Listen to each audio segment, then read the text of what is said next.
கர்த்தருடைய பரிசுத்த நாமம் மகிமைப்படுவதாக. மத்திய 21 பார்க்கிறோம்.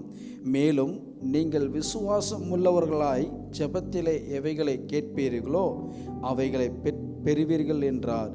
ஆம் பிரியமானவர்களே, நீங்கள் விசுவாசத்தோடு நீங்கள் ஜெபத்தில் அமர்ந்திருந்து விசுவாசத்தோடு நீங்கள் கேட்டிங்கன்னா நிச்சயம் நீங்கள் ஜெபத்தில் நீங்கள் என்ன செய்வீங்க பிரியமானவர்களே, அந்த காரியத்தை பெற்றுக்கொள்ளுவீர்கள். இன்றைக்கி நம்ம ஜெபத்தில் உட்காரோம், செபித்து முடித்து வந்துட்டு வெளியில் வரும்போது என்ன செய்கிறோம், சூழ்நிலையை பார்த்துட்டு சோர்ந்து போயிடுறோம். அப்போ நம்ம செபித்துட்டு வந்த காரியத்துக்கும் வெளியில் நடக்கிற சம்பவத்தை பார்த்துட்டு நம்ம சோர்ந்து போயிடுறோம்.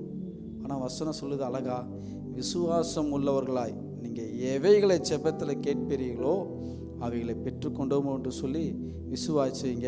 நிச்சயம் கர்த்தர் உங்கள் வாழ்க்கையில் நீங்கள் நினைக்கிறதற்கும் எண்ணுகிறதற்கும் மேலாக அவர் நிச்சயம் அதிகமாக கிரியை செய்ய அவர் வல்லவராக இருக்கிறார். ஆகையால் விசுவாசம் ரொம்ப முக்கியம், நம்பிக்கை ரொம்ப முக்கியம். தேவனுடைய வார்த்தை மேலே உங்கள் விசுவாசம் இருந்துச்சுன்னா நிச்சயம் ஜெயிச்சிருவீங்க.